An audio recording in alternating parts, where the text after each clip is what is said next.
ప్రతి ఉదయం యేసుతో ఆశీర్వాదముల సమయం. ప్రతి ఉదయం యేసుతో ఆశీర్వాదముల సమయం. రోజుకు సరిపడ జీవాహారం, రోజుకు సరిపడ జీవాహారం, ప్రతి స్థితిలోను సగు విజయం, ప్రతి స్థితిలోను సగు విజయం. ప్రతి ఉదయం యేసుతో ఆశీర్వాదముల సమయం. షలోం. ప్రభువునందు అత్యంత ప్రేమైన వారలారా, మన విమోచకుడు మన ప్రభు అయిన యేసు నామములో ఉదయకాలం మీ అందరికీ కూడా శుభములు తెలియజేసుకొంచున్నాను. నేటి వాక్య ధ్యానం నిమిత్తమై లూకాసు వార్తలో నుంచి 13వ అధ్యాయంలో 6 నుండి 9 వచనాల వరకు మనం చదువుకుందాం. లూకాసు వార్త 13వ అధ్యాయము 6 నుండి 9 వచనాల్లో ఈ విధంగా వ్రాయబడింది. మరియు ఆయన వారితో ఈ ఉపమానము చెప్పెను. ఒక మనుషుని ద్రాక్ష తోటలో అంజూరపు చెట్టు ఒకటి నాటబడి ఉండెను. అతడు దాని పండ్లు వెదక వచ్చినప్పుడు ఏమీయును దొరకలేదు. గనుక అతడు, ఇదిగో 3 ఏండ్ల నుండి నేను ఈ అంజూరపు చెట్టును పండ్లు వెతుకుచున్నాను, కానీ ఏమీ దొరకలేదు. దీనిని నరికివేయము, దీనివలన ఈ భూమి ఏల వ్యర్థమైపోవాలనని ద్రాక్ష తోట మాలితో చెప్పాను. అయితే వాడు, అయ్యా, నేను దాని చుట్టూ త్రవ్వి ఎరువు వేయు మట్టుకు ఈ సంవత్సరము కూడా ఉండనిమ్ము, అది ఫలించిన సరి, లేని ఎడల నరికించి వేయమని అతనితో చెప్పాను. In Luke chapter 13 verse 6 to 9 we see for today's meditation the scripture portion, chapter 13 of Luke verses 6 to 9. And he told this parable. A man had a fig tree planted in his vineyard, and he came seeking fruit on it and found none. And he said to the vine dresser, look, for 3 years now I have come seeking fruit on this fig tree, and I find none. Cut it down. Why should it use up the ground? And he answered him, Sir, let it alone this year also, until I dig around it and put on manure. Then if it should bear fruit next year, well and good. But if it does not bear fruit, you can cut it down. ప్రభునందు ప్రేమైనటువంటి వారులారా, అంజూరపు చెట్టును గురించినటువంటి మరి యొక్క ఉపమానము యేసు ప్రభువుల వారు ఇక్కడ చెప్పినట్టుగా చూస్తున్నాం. పరిశుద్ధ గ్రంథమైనటువంటి బైబిల్లో అనేకమైనటువంటి పర్యాయములు అంజూరపు చెట్టును గురించినట్టు ఉపమానాలు మనకు కనిపిస్తాయి. హబక్కుకు గ్రంథంలో 3వ అధ్యాయంలో 17వ వచనంలో, జకరియా గ్రంథం 3వ అధ్యాయంలో 10వ వచనంలో, మత్తయి సువార్త 24వ అధ్యాయంలో 32వ వచనంలో, లూకాసు సువార్త 13వ అధ్యాయంలో 6వ వచనంలో, లూకాసు సువార్త 21వ అధ్యాయంలో 29వ వచనంలో, అలాగే ప్రకటన గ్రంథంలో 6వ అధ్యాయంలో 13వ వచనంలో చూసినప్పుడు మనకు అంజూరపు చెట్టుకు సంబంధించినటువంటి అనేకమైనటువంటి ఉపమానాలు, పారబుల్స్ మనకు కనిపిస్తాయి. Beloved in the Lord, the holy book of the Bible tells us many parables about the fig tree in Habakkuk chapter 3 verse 17, Zechariah chapter 3 verse 10, Matthew, Gospel according to Matthew chapter 24 verse 32 and so on. Though many times in the Bible the Israelites were likened to the fig tree, they were also likened to the branches in a grapevine. చూడండి, Bible గ్రంథంలో ఇజ్రాయేలీల చరిత్రలో ఇశ్రాయేలీలను పలుమార్లు దేవుడు కానివ్వండి, ఆయన ప్రవక్తల ద్వారా ప్రవచించబడినటువంటి మాటల్లో కానివ్వండి, తన ప్రజలైనటువంటి ఇశ్రాయేలు వారిని దేవుడు అనేక మార్లు అంజూరపు చెట్టుతో పోల్చినట్టుగా మనం చూస్తాం. అంత మాత్రమే కాదు, కానీ ద్రాక్ష తీగలుగా కూడా వారు పోల్చబడినట్టుగా చూస్తుంటున్నాం. అయితే ఈ దినాన ఇక్కడ రాయబడినటువంటి వాక్య భాగంలో, మనం ధ్యానిస్తున్నటువంటి వాక్య భాగాల్లో మనము గుర్తుంచుకోవాల్సింది ఏంటంటే, ఆ అంజూరపు చెట్టు ఎవరు అన్నట్లయితే మనం చూసినట్లయితే దేవుని ప్రజలైనటువంటి ఇశ్రాయేలీలు ద్రాక్ష తోటకు సూచనగా ఉండగా, సాదృశ్యంగా ఉండగా, ఆ ద్రాక్ష తోట మధ్యలో తన ప్రజలు కానటువంటి వారి నుంచి దత్తపుత్రులుగా చేసుకున్నటువంటి నీ వంటి నా వంటి అన్యులను ఆయన ఒక అంజూరపు చెట్టు వలె నాటుకున్నాడట. అంటే మనం అంజూరపు చెట్టుతో సమానం. ఆ అంజూరపు చెట్టు అక్కడ నాటుకున్నట్టుగా మనం చూస్తుంటున్నాం. ఈ ద్రాక్ష తోట యజమాని ఎవరు అని చూసినట్లయితే ప్రభు అయినటువంటి దేవుడు అని మనం గుర్తుంచుకోవాలి. అలాగే ఈ ద్రాక్ష తోట మాలి ఎవరు, తోటమాలి ఎవరు అని చూసినట్లయితే ప్రభు అయినటువంటి యేసుక్రీస్తు. In the context of today's meditation, we have to understand that the vineyard which stands for God's people, Israelites, belongs to God. But ultimately, God chose us Gentiles to be as a fig tree planted in the middle of the vineyard. He chose us as his sons and daughters out of his love. కాబట్టి that's the reason why we are to liken ourselves to the fig tree in this parable and the vineyard to that of the Israelites, God's chosen people. In this parable we see that the owner of the vineyard, the man who owns it, is God Jehovah himself, and the vine dresser is Lord Jesus Christ. Likewise, in this parable, we see a lot of important elements that actually bolster our spiritual life. మన ఆత్మీయ జీవితాన్ని బలపరచడానికి హెచ్చరికలతో కూడినటువంటి అనేకమైన విషయాలు ఇందులో మనం ఇది నాన్న నేర్చుకోబోతున్నాం. చూడండి, మత్తయి సువార్తలో 21వ అధ్యాయంలో, అలాగే మార్కు సువార్తలో 11వ అధ్యాయంలో కూడా ఆయన మరునాడు బేతనే నుంచి యెరూషలేముకు ప్రయాణం వెళ్తుండగా బేత్ఫగే అనేటువంటి ప్రాంతంలో ఆయన ఆకలి కొని మార్గములో ఒక అంజూరపు చెట్టును చూచి అందులో పండ్లు ఏమైనా దొరుకుతాయని వెతక వెళ్ళినప్పుడు అందులో పండ్లు ఏవి దొరకకుండా కేవలం ఆకులు మాత్రం కనిపించినప్పుడు యేసు ప్రభుల వారు అంజూరపు చెట్టును చూసి, ఇక మీదట నీ పండ్లు ఎవడునూ తినకుండును గాక అని చెప్పినప్పుడు వేళ్లు మొదలుకొని అంజూరపు చెట్టు పూర్తిగా ఎండిపోయినట్టుగా శిష్యులు చూశారని మత్తయి సువార్త 21వ అధ్యాయంలో, మార్కు సువార్త 11వ అధ్యాయంలో మనం చూస్తాం. కాబట్టి ఫలింపని చెట్టు దేవునికి అంగీకారములు కావు. A tree that doesn't bear fruit is not acceptable to God at any cost. We see in Matthew chapter 21 and Mark chapter 11, when the Lord Jesus Christ was traveling to Jerusalem from Bethany. On the way, he comes to a place called Bethphage, which means house of figs, and he finds a fig tree. Having been hungry on the way, he goes to the fig tree in search of figs. But unfortunately, the tree has only leaves but no figs. The Lord is angry and upset because of the fig tree's nature of not giving fruit. He curses it, and the very moment the tree becomes totally dry right from the root. It withers away. So ఈ యొక్క పారబుల్ని బట్టి ఇక్కడ మనం చూసినప్పుడు అనేకమైన విషయాలన్నీ కూడా మనం చూస్తున్నప్పుడు, as the events of the end times unfold, we are want to start bearing fruit by the time the vineyard owner comes to visit us. చూడండి, ప్రపంచంలో ఈ దినములో జరిగేటువంటి అనేకమైన పరిణామాలు, కరోనా కానివ్వండి, మరి ఇంకేదైనా కానివ్వండి, ఇవన్నీ కూడా శరవేగంగా జరిగిపోతున్నటువంటి పరిణామాలన్నీ కూడా దేన్ని సూచిస్తున్నాయంటే, మన ద్రాక్ష తోటకి యజమాని త్వరలో రాబోతున్నాడు కాబట్టి ఆయన రాకముందు మనం ఫలించేవారుగా ఉండాలి అని ఈ వాక్య భాగాలు మనల్ని హెచ్చరిస్తూ ఉంటున్నాయి. ఏ సమయంలో ప్రభు రాకడ జరుగుతుందో మనకు తెలియదు. మరుక్షణం కావచ్చు, ఒక గంట తర్వాత కావచ్చు, మరుసటి రోజు కావచ్చు, ఒక వారం తర్వాత, నెల తర్వాత, సంవత్సరం తర్వాత, 10 సంవత్సరాలు కానివ్వండి, మనకు తెలియదు. కానీ ప్రభు రాకడ మాత్రం తథ్యము, దానికి సంబంధించిన సూచనలన్నీ కూడా జరిగిపోతున్నాయి. మత్తయి సువార్తలో 24వ అధ్యాయంలో 32వ వచనం మనం చూసినప్పుడు, in gospel according to Matthew chapter 24:32 we see, అంజూరపు చెట్టు కొమ్మ లేతదై చిగురించినప్పుడు వసంతకాలము సమీపంనున్నదని మీకు తెలియను.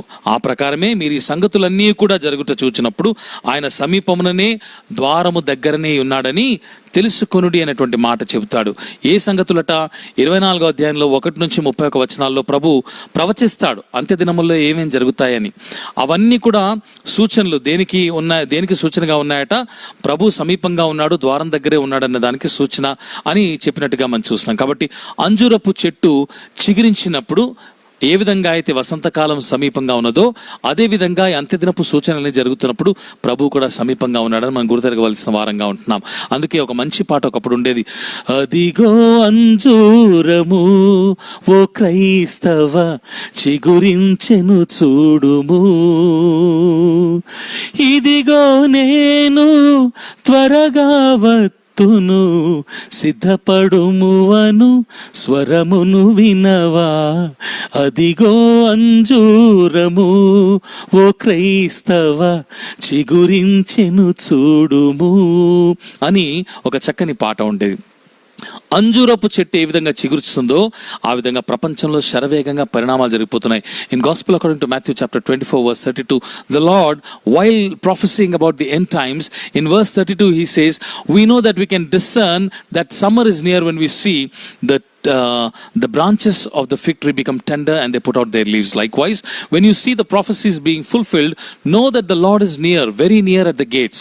కాబట్టి ప్రభు దగ్గరలో ఉన్నాడని గుర్తుంచుకున్నటువంటి వారమై మనం కడు జాగ్రత్తగా ఫలించే వారంగా ఉండాలని ఈ వాక్య భాగాలు మనకు సెలవిస్తున్నాయి. చూడండి, ఈ యొక్క వాక్య భాగాలు మనం చూసుకున్నట్లయితే, అక్కడ ద్రాక్ష తోటలో అంజూరపు చెట్టు నాటుకున్నటువంటి యజమానుడు ఒక దినాన దాని పండ్లు వెతక వచ్చినప్పుడు ఏమీ దొరకలేదు. మరలా ఇక్కడ కూడా పండ్లు దొరకనటువంటి స్థితి. అప్పుడు అతడు ఆయన బాధపడి, ఇదిగో 3 ఏండ్ల నుండి నేను అంజూరపు చెట్టును పండ్లు వెతక వచ్చుచున్నాను కానీ ఏమీ దొరకలేదు. దీనిని నరికివేయము, దీని వలన ఈ భూమియు ఏల వ్యర్థమైపోవాలని ద్రాక్ష తోట మాలితో అతడు చెప్పినట్టుగా చూస్తున్నాం. దేవుని కొరకు ఫలించినటువంటి వారు ఈ భూలోకమందు జీవించి ప్రయోజనం లేదు అని దేవుడు అనుకొనక మునుపు మనము జ్ఞానం తెచ్చుకుని ఫలించే వారంగా ఉండాలి. ఏలా ఈ భూమికి మనం భారంగా ఉండాలి? ఎందుకు ఈ భూమికి మనం ఒక బర్డన్ గా ఉండాలి? Why should we be a burden to this ground when we are unable to bear fruit for our vineyard owner? ఆయన అంత ప్రేమతో మళ్ళీ నాటుకున్నాడు కాబట్టి గలతీ పత్రికలో మనకందరికీ తెలుసు కదా, 5వ అధ్యాయంలో 22వ వచనంలో మనం ఫలించాలి, ఆత్మఫలములు ఫలించాలి. ఏంటి ఆ ఫలములు? 9 ఫలము: ప్రేమ, సంతోషము, సమాధానము, దీర్ఘశాంతము, దయాళుత్వము, మంచితనము, విశ్వాసము, సాత్వికము, ఆశా నిగ్రహము. ఈ 9 ఫలములు మనం ఫలించాలని చెప్పి దేవుడు కనిపెట్టుకున్న వాడుగా ఉంటున్నాడు ప్రభునందు ప్రేమ వాళ్ళ. In Galatians chapter 5 verse 22 we see that there are 9 fruits of the fruit of the spirit that Paul writes about: love, joy, peace, patience, kindness, goodness, faithfulness, gentleness and self control. If we are unable to bear these 9 fruit, of what use are being planted as a fig tree in the middle of the vineyard? The Lord expects us to bear fruit. If not, we are a burden to this earth. That's exactly what the verses here imply. కాబట్టి దేవుని బిడ్డలుగా ఫలించేవారుగా ఉండాలి. ఆయన అంటున్నాడు, 3 ఏండ్లుగా కనిపెట్టుకున్నాను, ఇంత సమయం ఇచ్చినా కానీ ఫలించలేదు కాబట్టి ఎలా ఈ భూమి వ్యర్థమైపోవాలి, నరికివే అని చెప్పి తోటమాలితో చెప్పినప్పుడు తోటమాలి అంటున్నాడట. అప్పుడు అతను ఏమన్నాడు? అయ్యా, నేను దాని చుట్టూ త్రవ్వి ఎరువు వేయు మట్టుకు ఈ సంవత్సరము కూడా ఉండనేమో, అది ఫలించిన సరే, లేని ఎడలను నరికించి వేయమని అతనితో చెప్పాను. తోటమాలి యజమానితో బ్రతిమిలాడుతున్నాడు.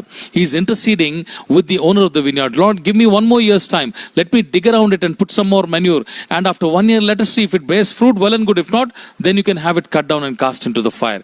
కాబట్టి నీకు 1 సంవత్సర కాలం నాకు సమయం ఇవ్వు ప్రభు అని చెప్పి అతడు గోజాడినట్టుగా మనం చూస్తుంటున్నాం. చూడండి ప్రభునందు ప్రేమైనటువంటి వాళ్ళారా, 7వ వచనంలో ఆయన పలికినటువంటి, యజమానుడు పలికినటువంటి మాటను బట్టి మత్తయి సువార్త 3వ అధ్యాయంలో 10వ వచనంలో, ఇప్పుడే గొడ్డలి చెట్ల వేరున ఉంచబడి ఉన్నది గనుక మంచి ఫలము ఫలింపని ప్రతి చెట్టు నరకబడి అగ్నిలో వేయబడుననేటువంటి మాట చూస్తాం. In Matthew chapter 3 verse 10 we see, even now the axe is laid to the root of the trees. Every tree that does not bear fruit shall be cut down and thrown into the fire అనే మాట మనం చూస్తాం. కాబట్టి మంచి ఫలమే కాదు కదా, అసలు ఫలమే లేకుండా మోడుబారినటువంటి ఆత్మీయ జీవితంలో మనలో చాలా మంది ఉంటున్నాం ప్రభునందు ప్రేమైన వాళ్ళారా. అలాగుండరాదు అనే మాట మనం చూస్తున్నాం. 8-9 వచనాల్లో ఆ యొక్క తోటమాలి ఏ విధంగా బ్రతిమలాడాడో ఆది కాండంలో 18వ అధ్యాయంలో కూడా 22-32 వచనాల్లో చూసినప్పుడు అబ్రహాము ప్రభు అయిన దేవునితో బ్రతిమలాడతాడు, ఆయన గోజాడతాడు, ఆయనతో ఆయన మనవి చేసుకుంటాడు. అయ్యా, నీవు సొదొమ పట్టణాన్ని నాశనం చేయడానికి వెళ్తున్నావు కదా, ఒకవేళ 50 మంది నీతిమంతులు ఉంటే నీవు దాన్ని కాపాడుదువా లేకపోతే నాశనం చేయదువా, దాన్ని కాయవా అని చెప్పడుతాడు. అలాగా ప్రభుతో బార్గెన్ చేసి బేరసారాలు చేసి అప్పుడు ప్రభు 50 మంది ఉంటే నేను దాన్ని నాశనం చేయనంటాడు. పోనీ 45 మంది ఉంటే చేస్తావంటే చేయనంటాడు. అలా 10 వరకు తీసుకొస్తాడు. పోనీ 10 మంది ఉంటే నాశనం చేస్తావా, చేయవు కదా అంటే చెయ్యని చెప్పి ప్రభు వెళ్ళిపోతాడు. మనకు తెలుసు కడకు కేవలం లోతు అతని కుటుంబం మాత్రమే నీతిమంతులుగా తీర్చబడ్డారు కనుక మిగతా వాళ్ళందరూ కూడా పాపాత్ములు కనుక సొదొమ గొమొర్రా పట్టణాలు అగ్ని గంధముల చేత కాల్చబడినట్టుగా చూస్తాం. అయితే అక్కడ అబ్రహాము విజ్ఞాపన చేసినట్టుగానే నిర్గమాకాండంలో 35వ అధ్యాయంలో కూడా మనం 7-14 వచనాల్లో చూసినప్పుడు మోషే పర్వతం నుంచి 10 ఆజ్ఞలు తీసుకుని కిందికి వచ్చేలోగా ఆలస్యమైందని చెప్పి ఇశ్రాయేలు సమాజపు వారు పోత దూడను చేసుకుని దానికి సాగిలపడి ఇదే మన దేవుడు అని చెప్పి మొక్కినప్పుడు దేవుడు ఎంతో కోపానికి గురైపోయి వీళ్ళని నేను దహించి వేస్తాను, కాల్చి వేస్తానని చెప్పి మోషేతో చెప్పినప్పుడు మోషే బ్రతిమలాడతాడు, ప్రభువా, అయ్యా నాయనా నా తండ్రి విజ్ఞాపన చేసుకుంటాడు. ఐగుప్తీయులు అనుకుంటారు, ఇదిగో ఈ అరణ్యములో ఈ కొండ ప్రాంతంలో వారి ప్రజల్ని చంపడానిక వీళ్ళ దేవుడు తీసుకెళ్లాడని చెప్పి నిన్ను గురించే తప్పుగా అనుకుంటారు, నీ నామానికి అపకీర్తి కలుగుతుంది కాబట్టి ఆ ప్రయత్నం మానుకో ప్రభు అని చెప్పి విజ్ఞాపన చేసుకున్నప్పుడు ప్రభు సంతాపము నుండి ఆ ప్రయత్నం మానుకుంటాడు. In Genesis chapter 18 verses 22-32 we see Abraham pleads with God that if whether he would spare Sodom if 50 righteous men are there. Likewise he keeps bargaining until he reaches the number of 10 and he says, if there are 10 righteous people, will you burn Sodom? And the Lord says, I will not destroy Sodom if I find 10 righteous people. But eventually he finds only Lot and his family to be the righteous ones, and Sodom and Gomorrah, as we know, was finally burned down to cinders. Kabatti alage in Exodus chapter 32 verses 7-14 also Moses pleads with the Lord when the Lord is consumed with anger, when he finds that the people have become restless by the time Moses returns with the 10 commandments. They could not wait, they lose patience and they make a golden calf and they start worshipping that calf. The Lord is angered and says, I'm going to consume them, I'm going to destroy them and burn them away. So Moses pleads and intercedes saying, Lord, the Egyptians will think evil of you, that their God took them into the wilderness to kill them on the mountains. So why do you want to do this? So please do not do this. Turn away from your anger. And the Lord finally heals, and he does not destroy the people. So we see intercessions happening in the Bible many times. కాబట్టి అనేక మార్లు అనేక వ్యక్తులు విజ్ఞాపనలు చేసినట్టుగా చూస్తుంటాం. చూడండి, మనం ఎంత నిజంగా ఎటువంటి పరిస్థితుల్లో ఉన్నామంటే, మన కొరకు ఒకవేళ విజ్ఞాపన ఎవరు చేసేవారు లేకపోతే మనం ఏమైపోదుమో, నాశనం అయిపోతామేమో. అందుకే ఎహెచ్కేల్ గ్రంథంలో 22వ అధ్యాయంలో 30-31 వచనాలు మనం చూసినప్పుడు, in Ezekiel chapter 22 verses 30 and 31, the Lord clearly speaks these words. ఎహెచ్కేల్ గ్రంథంలో 22వ అధ్యాయంలో 30-31 వచనాలు ఈ విధంగా రాయబడింది. నేను దేశమును పాడు చేయకుండానట్లు ప్రాకారమును దిట్టపరచుటకును బద్దలైన సందుల్లో నిలుచుటకును తగిన వాడెవడని నేను ఎంత విచారించినను ఒక్కడైనను నాకు కనబడలేదు. కావున నేను నా క్రోధమును వారి మీద కృమ్మరింతును, వారి ప్రవర్తన ఫలము వారి మీదికి రప్పించి నా ఉగ్రతాగ్ని చేత వారిని దహింతును. ఇదే ప్రభు అయిన యెహోవా వాక్కు అంటాడు. The Lord says in Ezekiel chapter 22 verses 30 and 31, and I sought for a man among them who should build up the wall and stand in the breach before me for the land, that I should not destroy it, but I found none. Therefore I have poured out my indignation upon them. I have consumed them with the fire of my wrath. I have returned their way upon their heads, declares the Lord God. మన కొరకు విజ్ఞాపన చేసేవారు లేకపోతే మన పరిస్థితి కూడా ఇదే. బద్దలైన సందుల్లో నిలబడి మన కొరకు విజ్ఞాపన చేసేవారు లేకపోతే, ఫలించినటువంటి మన స్థితిని బట్టి, ఆ తోటమాలి ఏ విధంగా అయితే యజమానుడితో వేడుకోవటానికి ఉన్నాడు, ఆ విధంగా మనకు వేడుకునేటువంటి వ్యక్తి లేకపోతే మన పరిస్థితి ఏమైపోతుందో. అయితే దేవుని మహాకృపను బట్టి మన కొరకు విజ్ఞాపన చేసేవాడు ఒకడున్నాడు. రోమా పత్రికలో 8వ అధ్యాయంలో 34వ వచనం చూసినప్పుడు, మృతులలో నుండి లేచిన వాడును దేవుని కుడిపార్శ్వమున ఉన్నవాడును మన కొరకు విజ్ఞాపనము చేయువాడు క్రీస్తు యేసే అన్న మాట చూస్తాం. యేసు ప్రభు తండ్రి కుడిపార్శ్వన కూర్చొని దివారాత్రులు విజ్ఞాపన చేసినట్ట, అయ్యా నా తండ్రి, ఆ బిడ్డను ఇంకను కొంతకాలము సమయం ఇవ్వు, అతన్ని ఇప్పుడే నీ ఉగ్రతకు గురి చేయకు, ఆమెనిప్పుడే నీ ఉగ్రతకు గురి చేయకు, ఫలించట్లేదు కదా అని చెప్పి కోపగించుకోకు నా తండ్రి, నాయన కొద్దిగా శాంతము వహించు, ఇంకొంత సమయం ఇద్దాము, ఫలిస్తారేమో చూద్దాం అని చెప్పి మన కొరకు మన తోటమాలి అయినటువంటి యేసుక్రీస్తు, తోట యజమానుడైనటువంటి తండ్రి అయిన దేవుని కుడిపార్శ్వను కూర్చుని దివారాత్రములు విజ్ఞాపన చేస్తున్నాడు. అదే మాట 7వ అధ్యాయం హెబ్రీ పత్రికలోని 7వ అధ్యాయంలో 25వ వచనంలో కూడా అన్నట్టుగా మనం చూస్తాం. మన కొరకు విజ్ఞాపనము చేయుటకు నిరంతరము జీవించొచ్చున్నాడు అంటాడు. In Romans 8 verse 34 we see that fortunately we have a person who is interceding on behalf of us, just like the vine dresser was interceding with the owner of the vineyard to spare the fig tree for just one more year so that it can bear fruit. We see that Christ Jesus, who was raised from the dead, seated at the right hand of God, is interceding for us in Romans 8 verse 34.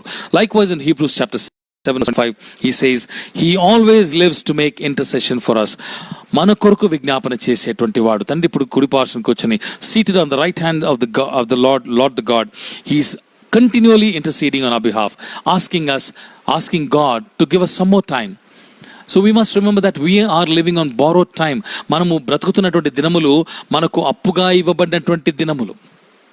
ఈ దినముల్లో మనం ఫలించినా సరే లేకపోతే మన పరిస్థితి ఏమైపోతుంది ప్రియులారా? మనం నరకబడి అగ్నిలో వేయబడుతుమేమో.